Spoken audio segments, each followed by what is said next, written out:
Hello students, good morning all of you. देखिए, आज Rajasthan history के संदर्भ में शुरुआत से बात करते हैं। सबसे पहले मैंने राजस्थान के एकीकरण पर वीडियो डाली थी, लेकिन उससे पहले एक प्रैक्टिकल, उस टाइम पर एक प्रैक्टिकल किया था। अब देखते हैं राजस्थान की विभिन्न सभ्यताओं से राजपूताना के ऊपर नाम पर भी एक वीडियो बना करके डाली थी। अब देखते हैं कि इसका राजस्थान, यहाँ के शासक वर्ग और पहलू है राजपूतों के उत्पत्ति विषयक मत। राजपूतों के उत्पत्ति विषयक सिद्धांत।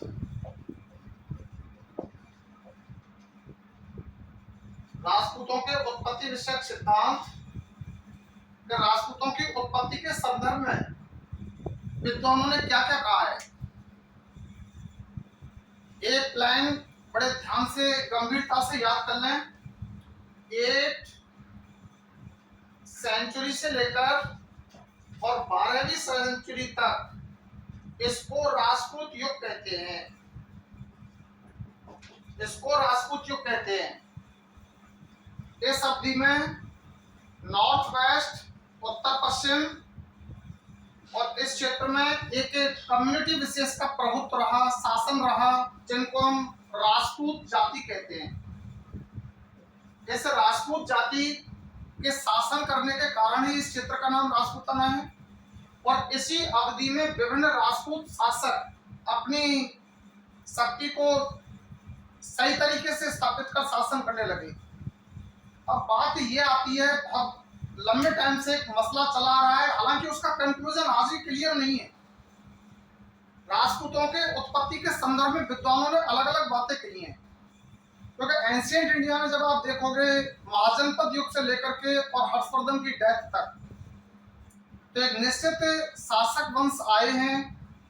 मौर्य हैं, कुषाण हैं, हूण हैं, मौर्य हैं, खंडव हैं, सुंग हैं, सातवाहन है दक्षिण में, आंध्रभक्त कहते हैं जिनको। ऐसे ही चोल, चालुक्य, वर्धन, गुप्त, ये विभिन्न शासक वंश जो थे, ये यहाँ पर अपने आप को नाम ना दे करके यहाँ विभिन्न शासक वंशों के नाम पढ़ने को मिलते हैं हमको।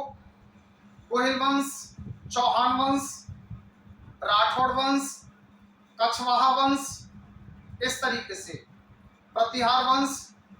तो बात यह आती है कि इन राजपूतों के उत्पत्ति के संदर्भ में क्या क्या विचार, अवधारणाएं हैं। इनकी उत्पत्ति के संदर्भ में जब अवधारणाओं की स्टडी करते हैं तो हमें कंक्लूजन पर नहीं है हम, लेकिन उससे संबंधित क्वेश्चन जरूर उठते हैं। इनके संदर्भ में अगर जब हम बात करते हैं तो देखिए, सबसे पहले एक सिद्धांत निकल करके आया और उस सिद्धांत को देने वाला था चंद्रमदाई। इसके संदर्भ में मूलतः हमारे पास में 4 सिद्धांत हैं। नंबर 1, अग्निकुंड से उत्पत्ति, अग्निकुंड से उत्पत्ति। नंबर 2, प्राचीन क्षत्रियों की संतान, प्राचीन क्षत्रियों की संतान। नंबर 3, ब्राह्मणों की संतान,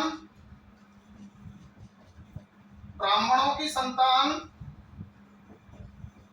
और नंबर 4, विदेशियों की संतान, विदेशियों की संतान। इस तरीके से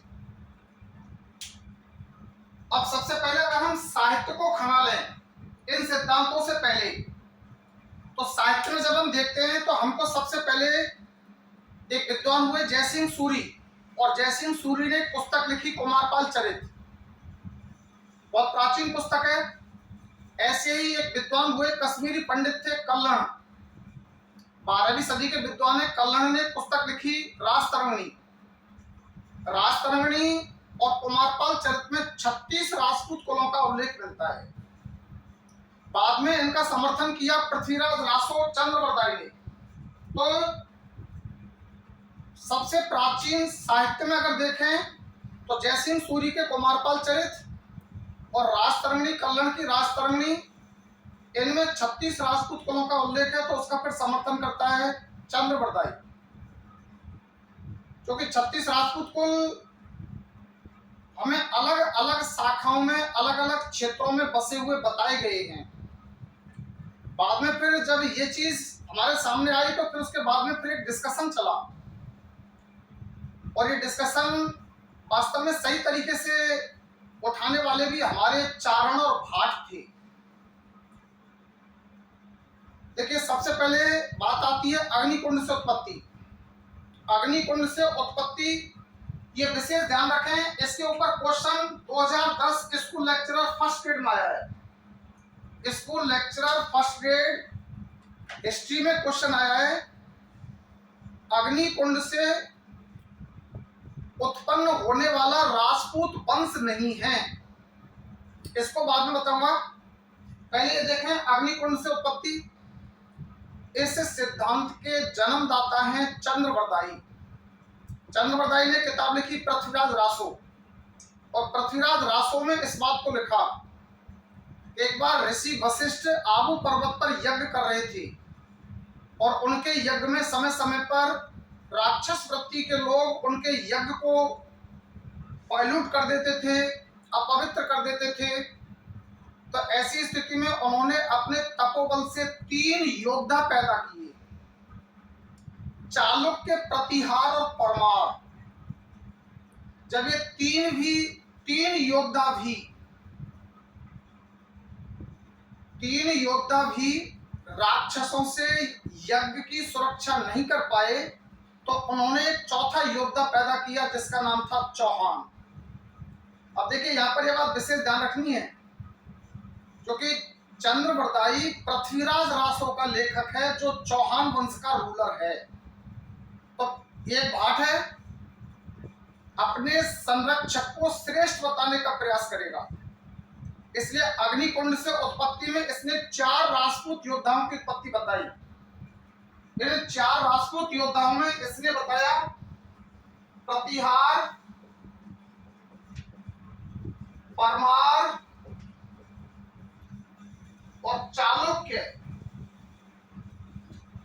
जब ये 3 योद्धा भी यज्ञ की रक्षा नहीं कर सके, तो चौथा योद्धा पैदा किया चौहान। 2010 में क्वेश्चन इस तरीके से था, अग्निकुंड से उत्पत्ति विषयक सिद्धांत में कौन सा योद्धा अग्निकुंड से उत्पन्न नहीं हुआ। अगर इन चारों में से एक परमार को एब्सेंट कर दिया था, इसके स्थान पर राठौड़ लिख दिया था, तो 2010 में क्वेश्चन बन गया। अब यहां पर आप लोगों के लिए एक क्वेश्चन बनता है कि अग्निकुंड से उत्पत्ति विषयक सिद्धांत के जन्मदाता कौन है। तो आंसर सीधा टेके चंद्रवरदाई। चंद्रवरदाई ने कितने राजपूत योद्धाओं को कौन से राजपूत योद्धाओं की उत्पत्ति, इन्हीं के ऊपर फिर राजपूत वंश चलते हैं, प्रतिहार वंश, परमार वंश, चालुक्य वंश, चौहान वंश। फिर आगे चल करके चौहानों की बहुत शाखाएं हो जाती है, रणथंभौर के चौहान, जालौर के चौहान, भीनमाल के चौहान, इसके सिरोही के चौहान। इस तरीके से चौहानों की बहुत शाखाएं बन जाती हैं। तो अग्निकुंड से उत्पत्ति विषयक सिद्धांत में 4 राजपूत योद्धाओं की उत्पत्ति हुई, यह विशेष ध्यान रखना है। दूसरा सिद्धांत है प्राचीन क्षत्रियों की संतान। पहली बात तो यह ध्यान रखें कि इस सिद्धांत के जन्मदाता वो हैं जो राजस्थान इतिहास लेखन के संदर्भ में सबसे बेस्ट ऑथेंटिक राइटर माने जाते हैं, गौरी शंकर हीराचंद ओझा। प्राचीन क्षत्रियों की संतान, इस सिद्धांत के जन्मदाता जीएच ओझा। जीएच ओझा ने माना है, जीएच ओझा कहते हैं कि राजपूत सूर्यवंशी और चंद्रवंशी प्राचीन क्षत्रियों की संतान हैं। इन्होंने, इनके समर्थन में फिर दशरथ शर्मा भी आ जाते हैं। दशरथ शर्मा फेमस राइटर हैं जिन्होंने कोटा इतिहास पर बहुत लेखन किया है। कोटा राज्य का इतिहास दशाश्रमों ने लिखा है। तो ये जीएच ओझा के सिद्धांत का समर्थन करते हैं पूर्णतः। इसी के संदर्भ में चूंकि सूर्यवंशी और चंद्रवंशी आ गए, तो इस संदर्भ में प्राचीन क्षत्रियों की संतान में इसके दो पार्ट हो जाते हैं। एक तो हो गए सूर्यवंशी और चंद्रवंशी, और दूसरा हो गया वैदिक आर्यों की संतान। वैदिक आर्यों की संतान इस बात को कहने वाले हैं सीवी वैद्य। सीवी वैद्य कहते हैं कि राजपूत विशुद्ध आर्यों की संतान है। सीवी वैद्य, चिंतामणि विनायक वैद्य। अगला सिद्धांत देखिए, ब्राह्मणों की संतान। ब्राह्मणों की संतान इस सिद्धांत के जन्मदाता हैं। इन्होंने भी राजस्थान इतिहास लेखन पर बहुत शानदार वर्क किया है, और इन्होंने अपनी मृत्यु से पहले सारी books Rajasthan study circle Rajasthan university को डोनेट कर दी। और आज जितने भी स्कॉलर पीएचडी और इन कार्यों को करते हैं, उनमें इनका सहयोग बहुत सराहनीय माना जाता है। तो गोपीनाथ शर्मा क्या कह रहे हैं? गोपीनाथ शर्मा इस मत के जन्मदाता हैं कि राजपूत ब्राह्मणों की संतान है। और गोपीनाथ शर्मा ये कह रहे हैं कि कुंभलगढ़ प्रशस्ति का हवाला देते हैं। कुंभलगढ़ प्रशस्ति में इस बात का उल्लेख है कि बप्पा रावल को आनंदपुर के ब्राह्मणों का वंशज बताया है, और बप्पा रावल को हारित ऋषि के आशीर्वाद से राज्य प्राप्त हुआ था। हारित ऋषि को ब्राह्मण बताया है, इसलिए ये अपने आप ये गोपीनाथ शर्मा पूर्ण सहयोग लेते हैं कुंभलगढ़ प्रशस्ति का। अच्छा, इसी बात को लेकर के आगे देखिए, महाराणा कुंभा जो इसी वंश परंपरा में, गोहिल वंश परंपरा में, महाराणा कुंभा गीत गोविंद की टीका में गोहिलों को, महाराणा कुंभा गीत गोविंद की टीका में गोहिलों को नागर ब्राह्मणों की संतान बताते हैं।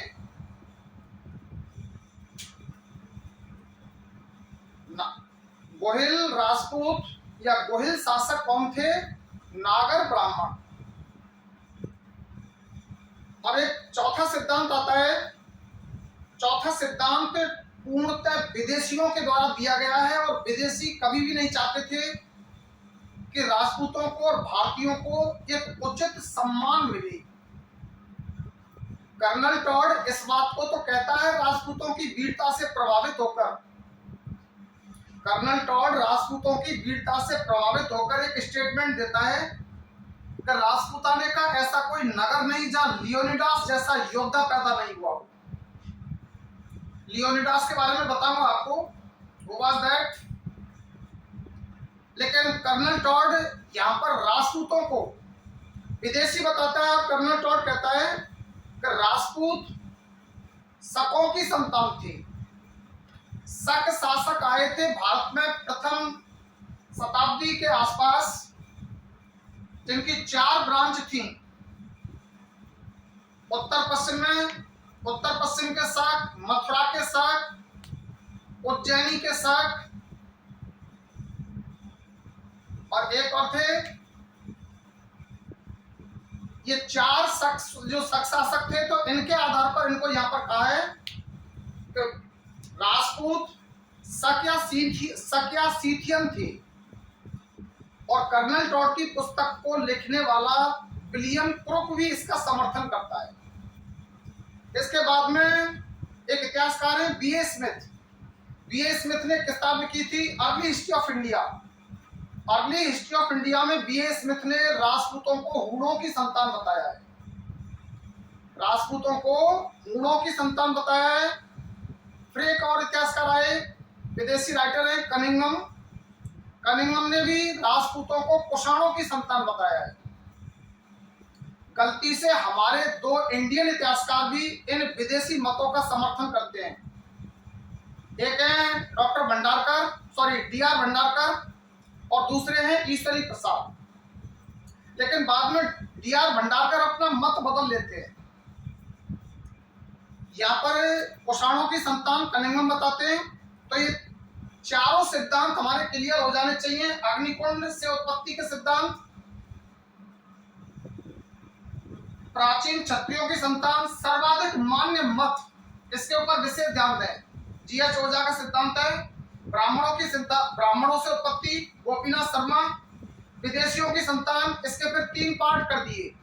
शकों की या सीथियन की संतान कर्नल टॉड और विलियम क्रोक, उसके बाद में हूणों की संतान बीए स्मिथ, उसके बाद में कुषाणों की संतान कनिंगम। अब देखिए कुछ शिलालेखों के आधार पर अवधारणाएं। बिजौलिया शिलालेख में चौहानों को वत्स गोत्रीय ब्राह्मण बताया गया है और बिजौलिया शिलालेख में इस बात का समर्थन करता है यही डीआर भंडारकर, जो मैं पहले कह रहा था, जो राजपूतों को विदेशी बता रहा है। डीआर भंडारकर लिखते हैं बिजौलिया शिलालेख के आधार पर, वो कहते हैं कि बिजौलिया शिलालेख में वासुदेव के उत्तराधिकारी सामंत को, वासुदेव जो चौहान वंश का संस्थापक है उसका उत्तराधिकारी हुआ सामंत, और सामंत को उसने वत्स गोत्रीय ब्राह्मण बताया है। कुछ एक दूसरा अभिलेख है हर्षनाथ मंदिर की प्रशस्ति। हर्षनाथ मंदिर प्रशस्ति हम्मीर महाकाव्य और पृथ्वीराज विजय जिसके लेखक जयानक हैं, इसमें भी चौहानों को सूर्यवंशी बताया है। गुर्जर प्रतिहारों को, जैसे गुर्जर प्रतिहार अपने आप को लक्ष्मण जी की संतान बताते हुए सूर्यवंशी बताते हैं, लेकिन मंडौर के प्रतिहारों के ऊपर आप बात करें, मंडौर के प्रतिहारों की उत्पत्ति के विषय में देखें तो मंडौर के प्रतिहार जो थे, मंडौर में एक ब्राह्मण था हरिश्चंद्र नामक ब्राह्मण, और हरिश्चंद्र की 2 पत्नियां थी, एक ब्राह्मण पत्नी और एक क्षत्रिय पत्नी। क्षत्रिय पत्नी का नाम था